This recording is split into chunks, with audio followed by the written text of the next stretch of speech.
What's up, AfterBuzzers? We're here for the Cloak and Dagger After Show. We're talking Episode 3, Shadow Selves. So time to shed some light and darkness on AfterBuzz TV. You're tuned in to AfterBuzz TV, the ESPN of TV talk. Now, let the buzz begin. Woo! It's that time of week again. Freeform's Cloak and Dagger. I am here, your host, Ollie Drennan. I'm joined by a fabulous panel of queens, all right? Yes. And we have a special guest. We're going to get to her. But first, I'm joined by the captivating Karla Beltran. Hey, what's up, guys? Wow, I was like, wow, that's my entrance? yes. This is like your superhero names.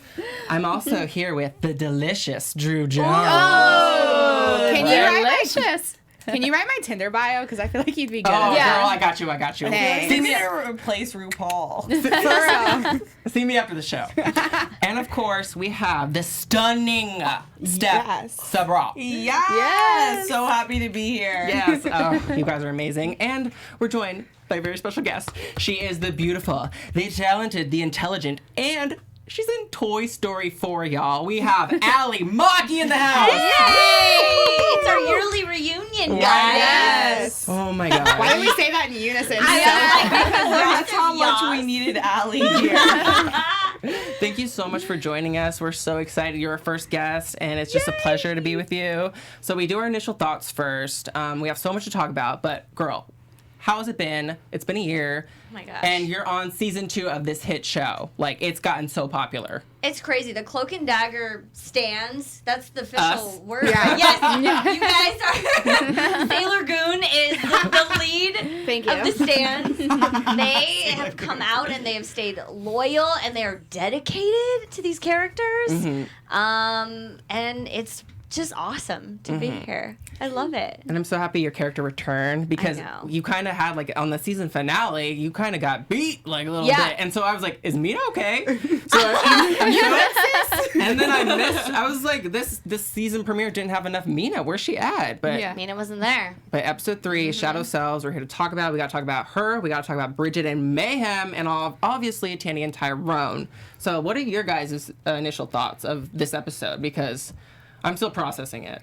I actually really enjoyed this episode. I think this episode gave me more information than the last two.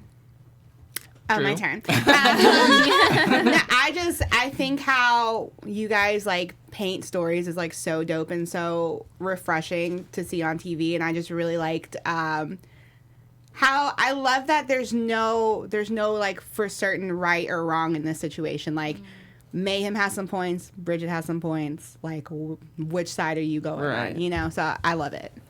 I agree completely, but I love how the show keeps it 100% real. Like, sometimes superhero shows, it's like, we have power so we can solve any issue at any time, but they're hitting on issues that are completely embedded in society, and you can't just fix it by killing people. Yeah.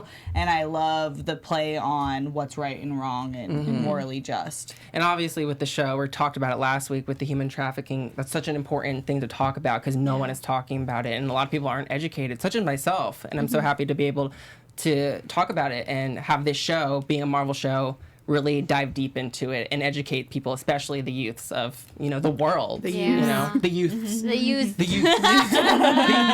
Okay, younglings. The children. So, since she's here, let's get to our first topic, which is the return of Mina. Woo! Oh my gosh. So who else was super excited to see Mina? Obviously, Ally, I'm sure you were so happy to be back. I was pretty excited to see myself back. So you gotta help us out with this equation, because you broke it down of how there's these clones, these duplicates, and I love that the mouse was kind of like number 11, because that's like kind of like it's like have you seen Us? Okay, different podcast. Not yet. No, don't spoil anything. I will not. But it's kind of like clones. Look at those. Yeah. Anyways, symmetry. So you broke it down in this episode. Number 11, the equation I wrote it down. Oh my gosh. Through a power surge, a chemical agent stimulated a fear agent that then created division. So that ultimately made 2 Bridgets. Yes. Hence Mayhem. Yes. Yes. It happened. And I think the writers are so creative in that the way that they kind of broke it down was through having Mina's return. And I thought it was such a brilliant way for her to come back. And got to work with the mice, y'all. That was that? Man, it was intense. I felt like it created this very organic space because you don't know what is going to happen at any moment. The mouse could crawl up your arm. It could be here. It could not be where it's supposed to be. And so it was really fun to film with your co-star being a mouse. There weren't any diva mice in the There was the mix. actually one, and no. he had to have his understudy come through. So Oh gosh. Well, I want to give some love. I want to give some love to the chat, the live chat. If you're tuning in live, thank you so much. We have Steph and Drew. They're holding it down. Anything popping from the chat? Anything? Let's see. Everyone's just really hyped to see you. Someone said Jess is my favorite character in Wrecked. So you got some Wrecked love as well. Wrecked. But yeah, you guys, if you want to ask Ally some questions, shoot them to us. Get them ready. Get them Yeah, we'll ready. definitely save them for our special segment where we get to really talk to Ally. Yeah. But remember, it's Marvel, so she can't give away a lot. A lot of the idea, a lot is talking about Tyrone and kind of the absorption of Mayhem. Oh so my I want to gosh. save it until we get into it. Yeah. Ooh, I'm so excited to talk about that. And also we find out through the duplication that the duplicate, there's a bunch of fear, there's a bunch of anger and just mayhem basically that you say is in the duplicate, and the duplicate mice killed the docile mice. Yeah. So this is clearly being shown in Bridget and Mayhem, how they're kind of at odds with one another. So You know what I think is so interesting that happened today on Instagram, and it kind of goes, stick with me, it goes along with this. I'm excited. So the good sis Ariana Grande posted a thing on her story of like what your brain looks like just like on the reg if like nothing's happened, and what your brain looks like with like heavy PTSD, and they're like completely different. And then she posted like her brain scan, and it was like sad because of obviously all the things that she's been through. oh my gosh. But I just thought it was very interesting how it almost looks like a completely different brain. Yeah. And if you think about what Bridget's gone through, it's almost like the PTSD has developed this like completely separate Right. like Personality. personality. And you kind of see, because like I feel like with Mayhem you see like there's compassion there in like a weird twisted way. Yeah. But like it's interesting just to see how, you know, Yeah, the two people I love that separate. you bring that up, because she wouldn't be helping these girls if there wasn't compassion. Yeah. Absolutely. So in a sense, Mayhem kind of has morals, and to an extent. I feel like Kind of. she's like the compassion only goes so far. Right. Like she doesn't have regret or a conscience really, but she is, I feel like, guided by her truths are really black and white. Like Yeah. if you're bad, you're getting cut literally. But if Yeah. you're good, like Yeah. I will cut for you. She will- Totally. She's driven completely by adrenaline, fear, Yeah. rage. Yeah. Yeah. Those centers are going off. and her nails look so cute. I know The those green- green nails, Yes. right? I was like, girl, I need that green nail tutorial. Right? Like, please. That's a solid green. But I feel like what we're seeing in Mayhem is kind of what we're seeing in the debate of like the current like state of the country. When, you know, when we see police brutality or when we see all these things, there's like this question of, do we just do the peace and love thing and keep it pushing and just Right. try to be good people? And then you have the people who are like, no, like there needs to be a riot, like the patriarchy needs to be teared down, like bad things need to happen before they get good. So I think it's Right. really interesting to see it play out in a superhero form where you see Mayhem being like a vigilante in Yeah. the same way Tandy and Tyrone are kind of vigilantes, but Yeah. how they're obviously we see in this episode, which I said last week was going to happen, but whatever, that like Tandy and Tyrone kind of have to question which version of Bridget they're siding with. Yeah. Oh my gosh. So like, not only has Bridget and Mayhem split, I feel like we're kind of getting the split between Tyrone and Tandy in a sense. Yeah. You know, and that kind of like breaks my heart, because like they've just gotten together and really have like grown in their powers. But they're totally dealing with two different types of PTSD, I would say. Like Tyrone's dealt with the loss of his brother, the systematic oppression of black people and the killings of them. And then she's obviously an assault victim. So it's like Drew was saying, it's so hard because being a woman, like I want to kill all these rapists and traffickers, but you can't. And the fact that Tyrone can decipher between the two, and with his past is so impressive on his character, I would say. Yeah. I also feel like you see a kind of, not hopelessness in Tyrone, but you see just like this like very exasperated, like, this is how the world works. You can only change it like with good. Like bad's going to continue to come and throwing more. Because like I think with his situation, he kind of saw what trying to, you know, fight fire with fire brought him. Like he's still on the run. Right. Connors is still, you know, soaked up in him. So it's like he's already like Soaked up in him. I just like don't know how to like. It's just like it's weird. No matter how you. But like it's just kind of like he doesn't. He's seen what it looks like to try to fight fire with fire, and it's still put him in a bad position. So I feel like that's why he's like, we got to do good because like that's the only way we're gonna see change. Right. Anything else, Karla? I just thought about something because you said that he's soaked up in him. Is Connors lost also?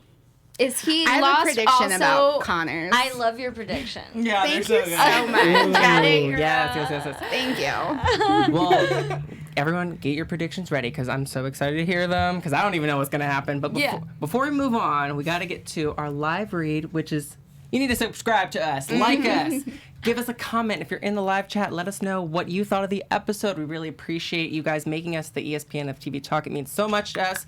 And give us that 5-star on iTunes, please, because if you do, you might be in the running for our special giveaway. And I'll give you the details at the end of the episode, so stay tuned for that. Yes. Anything from the live chat before we move on, girls? Anything? Ivan Soto, I know you're in the chat. I see you, boo. I see you. Oh, Ivan Soto wants to know: do we think Mayhem has a soul, or is it just a body? Like interesting.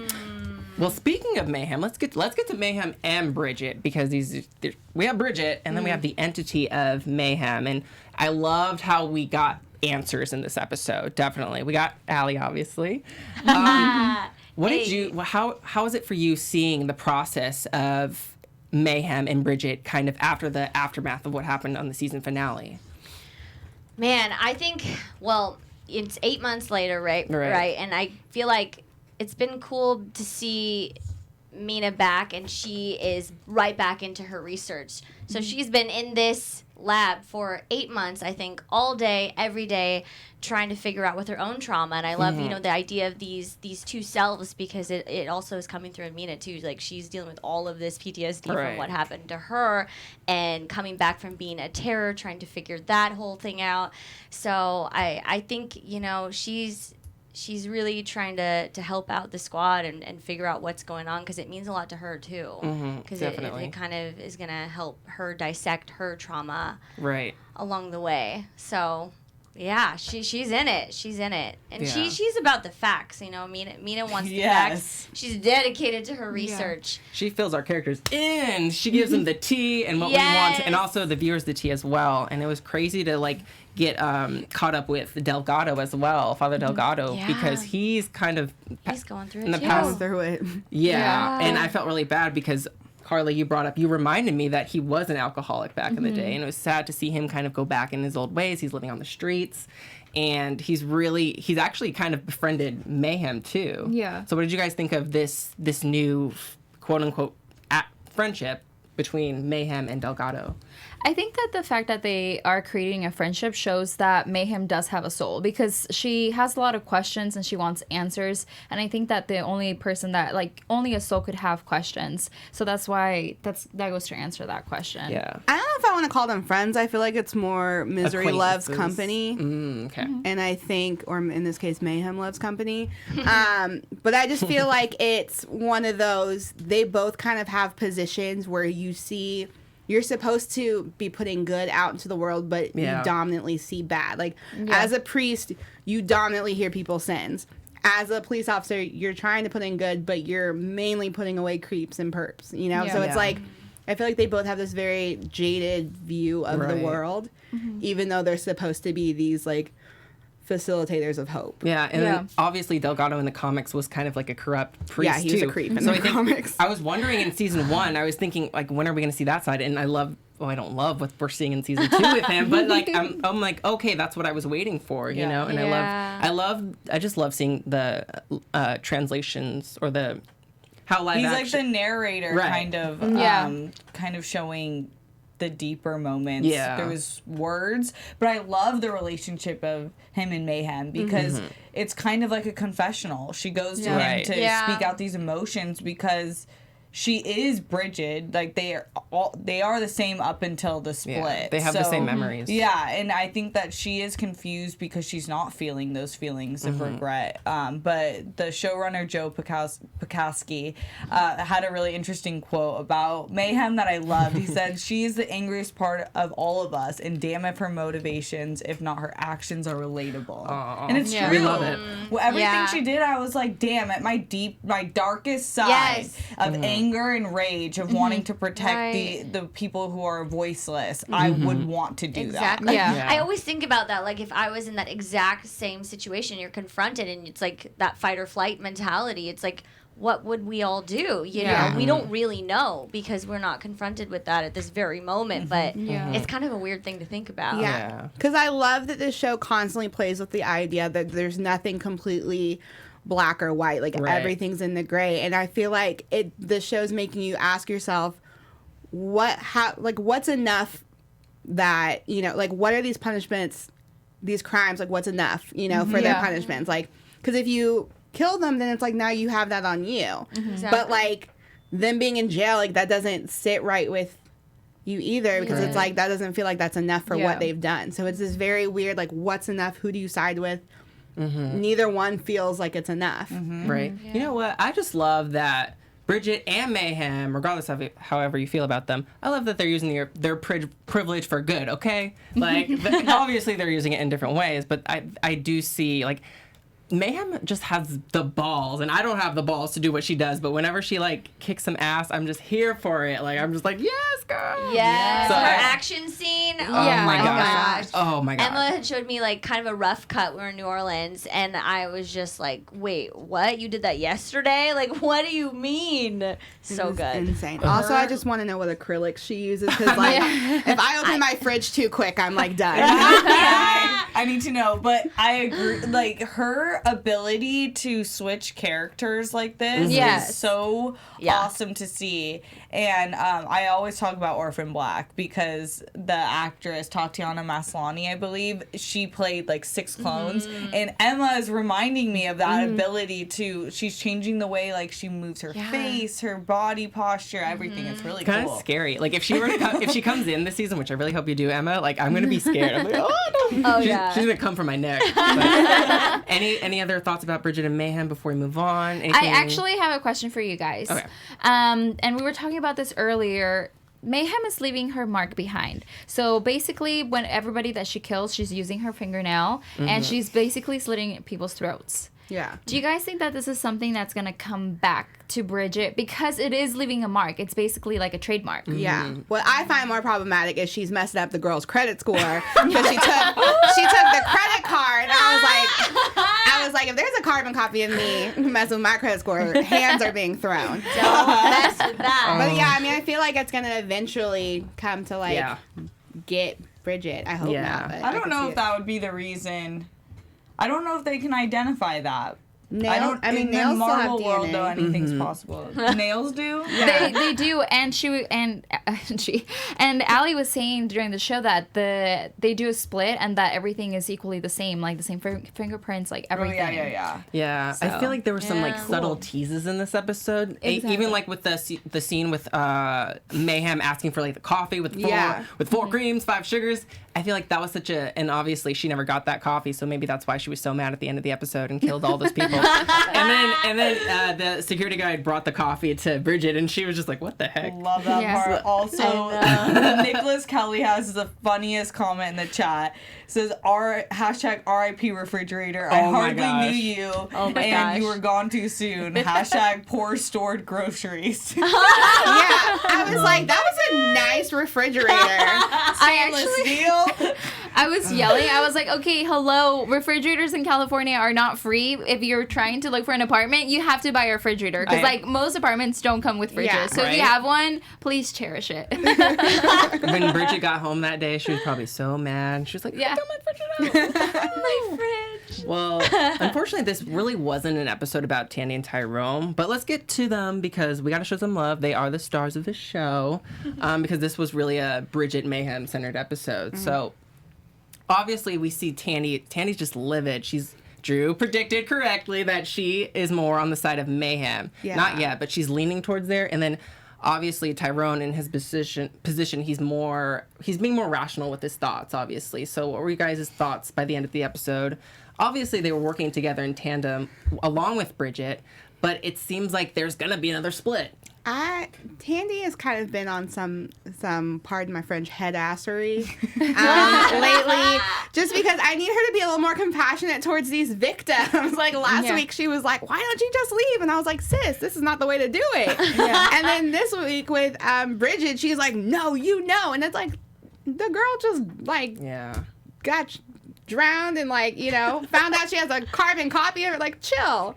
Yeah. Let her take a walk around the block for a second. Like, but I understand like her frustration. I also understand that she's acting out this way because she's a victim herself. And it's interesting to watch how she not chooses to, but naturally acts out on her own experience and how she tries to kind of like projected on other people. And also like she herself, like you said, is a victim, but also her mom realizing everything that her father, who she idolized in her life, what he did to her mom, like all this time. I'm like, wow, my father really wasn't a great guy after all. It's that feeling of helplessness, and I think it's what drives a lot of people insane, myself included, and especially from that standpoint where you've had friends who have been assaulted, and like at that point it's your family. So I do agree. Sometimes I'm like, chill out. Bridget's on your side. Be nice. But then that moment with Tyrone where she's like, it's not okay. I feel that so deeply where I don't know how to act sometimes. When I hear about these things in the news, I really don't know how to act. And I'm like, I want to blow everything up. Like, what the hell is wrong with people? But you have to get at the source of the issue, which is like the systematic problem. Right. Yeah. And then we come to find out by the end of the episode that when they do save the girls have no hopes now. Oh my gosh, that scene destroyed me. Only fears from what what were your thoughts on that scene? That was tough to see. I mean, the first time I saw it, I wasn't ready for it. And it's just, it really just, the whole episode culminates in that moment for me. It's just like, oh, this is what we're doing. Like, this is what is happening. And why we're all fighting this fight. And like you said, it's like it's really hard to know where you're gonna stand when the fear and the rage comes in, because you want to help, but it comes across as like destroy. You want to kind of destroy to kind of bring everything back together, but that's not the answer, like you said, because it goes so much deeper and it's so systemic. But yeah, it makes you feel like uncomfortable inside because you don't know how to fix it and you don't know how to make it better. Yeah. There's And I not think one that's answer. why everyone's ignored sex trafficking in particular. But I will say, I do like what they showed, like their emotions at that moment, because that's probably how a lot of victims feel. Yeah. But if you guys are a victim, there is totally hope. The strongest women I've ever met are victims and victims of sex trafficking. There's always a way out. They are the most badass women ever. So find a support group if you're going through anything like this, because there are people to help. A question for you, Ally. Like, how do you, because I feel like Cloak and Dagger, you guys tackle, there aren't like any magical or like supernatural, bad guys. It really is stuff that kind of is in the real world. How do you go into this show and, knowing that it's a real problem that plagues like the world and like our country? Like, how do you go into it and, act out the show and then kind of come home and like unplug from it, because it's not something you can necessarily like be like, oh, this isn't real. Yeah, I mean, I think what they're doing is so important that I feel like when we're at work, we really take it seriously. Like last year when we were talking about, their love for saving the environment and what the whole storyline was for last year. It's like Liv and I were in those scenes. We were like, we know this is going to mean a lot to a lot of different women, especially like 2 women in STEM. So I think that kind of takes a lot of the pressure off and a lot of the trauma off, only because we're like, this is going to do some good for the people that are watching it. So I think that is kind of like how you can kind of decompress and leave it there and say, this is going to do some good for some people. So yeah, but it's not always, easy. You reset and you're like, oh gosh, this is like so dark. But it is real and it is a real truth. So, and to a certain extent, you guys are shedding some light on the subject, which is like phenomenal. Totally. Yeah, absolutely. Well, this brings us to a perfect opportunity to ask more questions from Ally while she's here. So let's get to our special segment of the week, which is our character corner. But this week, it's all about Ally. Triple A. Thank you for that sound effect, Bree in the booth. You're awesome engineer. So let's get these questions ready for Ally. She's in the hot seat. Anything from the chat? Anything from yourselves? Coming back into season 2. I mean, we got to see you guys at Comic-Con, and you guys are such like a tight-knit group. Yeah. Coming into season 2, how do you feel like your outside relationships kind of play into season 2 and like how you all interact on screen? Oh man, that group is just, it really is such a tight fam, and everyone just mutually respects each other from the top down. I mean, it starts from Joe, because he is, obviously he is a man, and he knows that a lot of these issues and everything that's happening right now with women, and the subjects they are tackling, he has to do it with a little bit of grace. So he is so open to everybody, and that, comes from the top down, and so we all feel that, like, respect. And I think that really kind of sets the tone for everything. So I don't know, it's amazing. I love working. They're all true professionals, and I think I said this before, they were like so young. I mean, like Aubrey and Liv, like they're young, and yet they have this like great understanding of what's going on in the show, their characters, their responsibilities. It's a dream, and it's been really great. I love the Cloak and Dagger fam. It's so interesting now knowing you and then seeing your character, because I'm like, damn, she's a good an amazing actress. Because when I first met you, I was like, and you do have similarities to Mina Hess. You're obviously an intelligent, badass woman who's trying to make changes. But not in that way, like. But different. And then now I see you and I'm like, oh my God, like you completely encompass Mina, and you are Ally. You're totally separate. How do you prepare for your roles? Oh my gosh. I would be in my hotel room for hours and hours and hours, just repeating over again. You would think I was a crazy person. And in that hotel, I remember the walls were so thin, and I swear people would just hear me like, an aqueous solution and 6.5% Boxon solution. And I would just say it over and over and over and over and over and over again, because I was like, if she's going to be, if she knows all of this stuff, it has to sound like it really is just her truth. So I had to learn those real. And then when we got on set that day, when we were doing the scenes in this episode, they were so far behind, and so it was literally like, you get 5 seconds, you get one take, the mouse is coming in 5 seconds before we yell action, and it was like a high pressure situation on set, so which adds a nice level of intensity. So but it's great.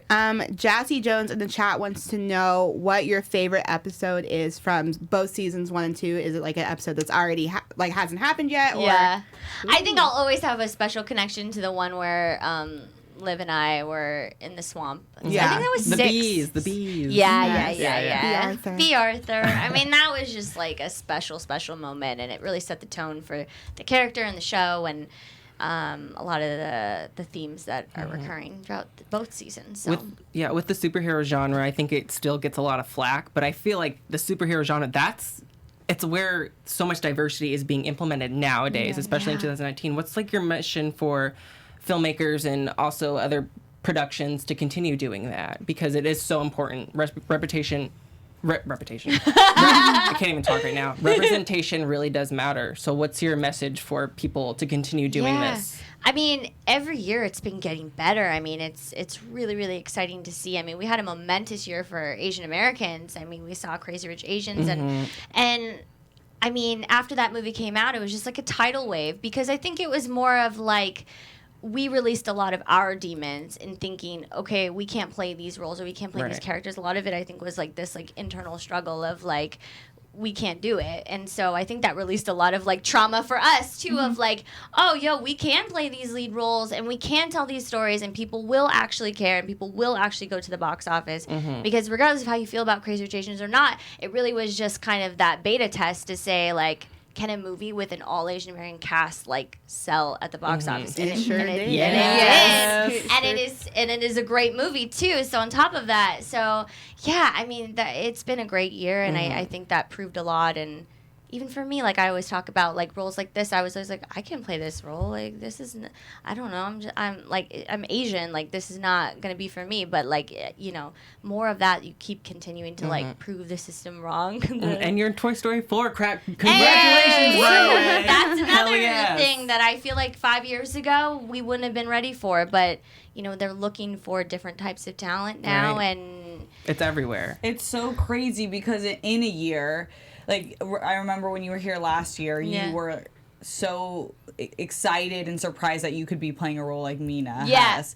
And then you started Asian American Girl Club, which is a movement in itself. And then Crazy Rich Asians came out, and then Toy Story happened. So this is like the year of Ally Maki. Well, no, but it's so exciting. Exciting. What was the best part about Toy Story and filming? Oh my gosh, every moment of it. I mean, the thing about animation is you can do anything you want. It is so like adrenaline based because you don't get a full script because they're continuously like redrafting it at every moment. So I'd go in every few months and it'd be something totally different, and they would just literally they would be like, okay, now Woody is doing this and and go, and you just have to like go off your instincts. There's nothing to look at. There's no other people. It really is just imagination based, and that is truly like I think why we perform, right? Is like we all stems from our imagination. So it was such a fun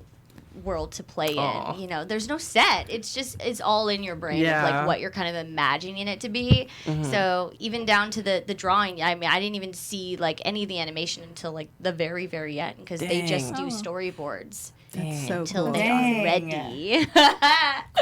Carla, sorry. Go ahead. Yeah. What was the difference for you getting ready to do like voiceover? Because most of the time you're preparing and for like a role and you're in front of the camera, but this is simply just your voice. Yeah, it is a different animal, and again, it is just kind of. I felt more like I had to just be like super centered and let everything go because you have to kind of just bring whatever you are and your genuineness to the room, I guess you can say. So yeah, it's fun. With you being a part of the Marvel Universe, obviously Avengers Endgame is coming out. What I want to know is, I'm just going to give you some characters. I'm just going to name some characters from Cloak and Dagger. I want you to tell us if you think they survived Thanos' snap. Oh my gosh. Oh my or gosh. if you think they turned to dust. I just feel like, so, Mina. Did she survive or is she dust right now? Oh my gosh, you can't do this to me. I mean, I'm going to have to say she's going to survive. Okay. They need her. I feel like Mina, they need her. Tandy. Tandy and Tyrone, which one didn't make it? Oh my It's god. like it's a 50-50. One of them has to go. How dare she? I mean, let's be real, they're probably coming back because like, the Avengers. Mean, what they did at the press tour when they had all the empty seats, I It hurt. I was like, they did not just do that to us. The posters, Right? the gray posters and then the colored posters. Oh my! It was just like, that's rude. They really went for it in the marketing. Oh my gosh! I was just like picturing both of them just disappearing. And I know. As soon as I said it, I was like, that's actually really mean to ask her. Oh my god! You don't have to tell us it's mean. Aubrey and Olivia are just like, I'm gonna say Liv stays. Well, they're listening. Tandy Tandy's gonna be okay, and Tyrone maybe is gonna, but they're gonna be back. He's gonna be back, so it's fine. No, it's good. It's just It's good. It's good. What do you want to see like for Mina? Like if you could. I mean, I know we kind of asked you this last year, but we're in a new season. There's a new plot line. Like, New what do you? science Yeah. What do you to kind of be want to see solved. from Mina? more science. Ooh, I mean, a little teaser. She's going to go through more stuff this year. So, I mean, I know you probably already have your theory. Well, I'm really I do. excited to get to those. But before that, we got to get to our quick little segment of Cloaked and Daggered. And Drew was the one who pioneered this. And basically, we got to talk about the highlights and the lowlights. What was your personal highlight of the episode and personal lowlight real quick? So my personal highlight was clearly Mayhem killing all those fools up in there. And then my lowlight was seeing Delgado kind of, struggle with alcoholism again. So what was your guys' this episode? I think my low light was just kind of seeing Tandy not being very patient with Bridget and just in general.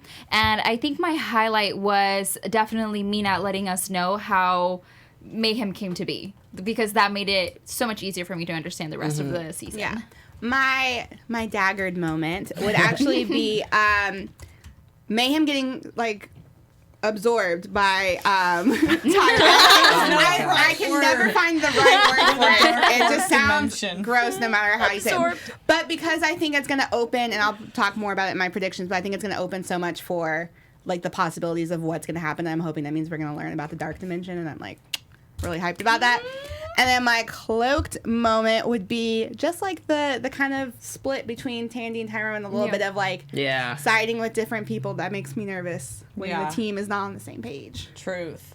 My highlight would be, I have to give it to Mina. I love when science plays a, like, it Science has is a magic. purpose. Yeah, it is magic in its own self. So I love that. My low light is the women having no hope. Tough. But I do have to shout out Jackie Gonzalez in the chat, because she said, if you survive, you're not a victim. To proclaim you are a victim means you give the attacker power. You're a survivor to fight another day. They are survivors. Yes. Beautiful. Yeah. Yes. So snaps to you, Jackie. Allie, what was your highlight and lowlight? Oh this my episode? gosh. The highlight, I think, was I loved me some Emma Lahana, just Mayhem Bridget stuff when she did her action scene and when she was slitting those. I just thought she was so badass and she played it just flawlessly. The low light, I would say, is the scene, because it broke my heart with the girls. Like, not that it was like a bad scene, but it just killed me. So. Well, we got to get to predictions, but real quick, if you want to win this comic book that Allie's going to sign, right, Allie? Sure. All you got to do is go on iTunes, leave us a 5-star comment, tell us what you love about the show, and, send us your address, DM us, slide into the DM, and we will send it to you, and we'll pay for shipping. Oh, I'll pay for shipping. So, and also YouTube, you can comment down below 5-star, and you will also be entered, so it's not just for Apple people, because we are progressive, and we love everyone. So real quick, we're running low on time. Rapid fire predictions. What do you guys think is going to happen? AfterBuzz TV predictions. Okay, I think that Tandy and Tyrone are totally going to split, and My prediction is, because all of this episode, Bridget's been looking for, or Mayhem's been looking for Connors. I think she's going to find Connors in this, like, dark dimension, and we're going to get to see the effects of the dark dimension, because in the comics, it makes people get a little more crazy, and I think that's also going to mean that Mayhem is going to be a little bit more manic than she already was. Yeah, I totally agree with that. Yeah. I think, because now it's been 6 months, 8 months So in the he's dark gonna dimension. He's going to be crazier than he already was. But he's going to be, like, useless. He's not going to be able to, like... Yeah, he'll be, like, dead. Yeah. Allie, what's going to happen? Y'all don't even know. Oh my gosh. Well, we really want to thank you for being here with us. We love you so much. Love you guys. You're killing the game, girl. Oh, and thanks. we hope for you to come back. Yes. Whenever you can. We Our know you're yearly busy. reunion. You're busy. You're busy and booked. So until then, where can we find you on social media? At Ally Maki. Woo! Yes. Yay! And my lovely, beautiful panel, where can we find you on social media? you guys, thank you so much for tuning in. You can follow me on Instagram at I am Karla Beltran. And you guys can slide into the DMs at OKDrewJ, and make sure to check out Allie's Asian American Girl Club. Yes. Support it. I was going to say that. Yeah, love you, Asian girls. American Girl Club. Yeah. And I'm Steph Sabraw. You can find me on Instagram and Twitter at Steph Sabraw. And I'm Ollie Drennan. Find me on all social media platforms at Ollie Dreamer. Until then, we will see you next week. Bye, everyone. Bye, fam. Our founder, Kevin Undergaro, and me, Maria Menounos, would like to thank you for tuning in to AfterBuzz TV. Remember, we're not just the first, we're the biggest in the world, and we're the only destination for all your favorite TV shows. Whatever you crave, we've got it. So go to AfterBuzzTV.com and check out our lineup. Buzz you later. The views expressed herein are those of the hosts only and do not necessarily reflect the views of AfterBuzz TV or its owners or principals.